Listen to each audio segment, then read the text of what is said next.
Here's a wild tour story. I'm in Reno, Nevada. Had just gone through a whole bunch of bullshit with the car that we were riding in because we got locked out in the mountain ranges of the Salt Flats, which was really weird. But we arrived in Reno. It had been my first time ever going to a casino, so I was feeling myself, 21. Hadn't gambled before, had a good time, lost some money, you know what I mean? But it was all good because the drinks were free. Afterwards, my homie who we were on tour with, he was like, Pell, you never been to a strip club? Because I had never been to a strip club. He was like, yo. And just a disclaimer, never go to a strip club in Reno if it's your first time going to a strip club. And I didn't notice at the time, but I know now, I'm a wiser man. So we went to the strip club, which was right across the street, damn near from the casino, which I just feel like is another no-no. Like, you shouldn't go to the strip club right across from the casino. So we arrive at the strip club. I'm talking to one of my homies who was on tour with us, and we're having a good time. And my friend is like, yo, I gotta buy you a couple of dances, man, before we leave, because we had like two more stops left on the tour. And I'm like, I'm totally about it. So he brings over 2 strippers, and they want to have a dance. And she's like, please just dance with me. Like, here, if you give me, do you smoke? And I'm like, do I smoke? Yeah. So she's like, okay, if you dance with me, I'll give you some weed. And like, so I give her $20. She does the dance, whatever.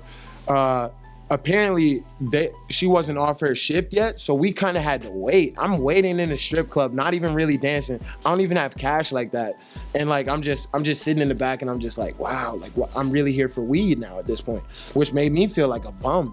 So like, we're waiting.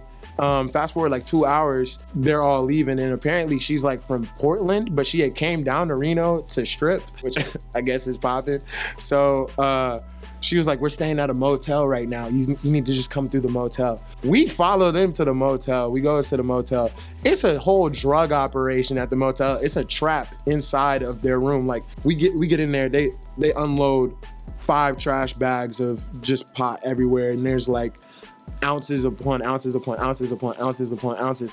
And she's like, here, just pick a bag, So basically, I got a pound of weed for a lap dance. After I get like said ounce or like damn near a pound, well, it was probably just a QP, a weed, I have to find a way to like transport it because I'm in Nevada. I don't really know how to navigate things. I don't know what's what. They give me a shoebox, a Jordan shoebox.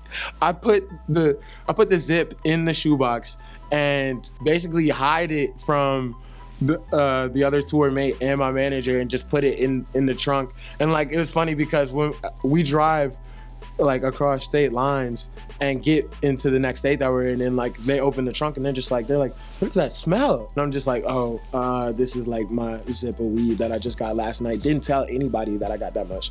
It was too much. It was too much. What made this even better was the stripper was phenomenal. Like, she was really on. That's why we waited. Like, just for, like, her name should have been Spectacular. I don't even know what her name was, her stripper name was, but I want to name her that because, yeah, she was a wild one. Every time he passes the weed back, it's wet. Oh, the weed's wet every time. Like, no, matter of fact, not every time because he tries not to. I feel like not to, so it's not every time. But then there's times. Cool J ass.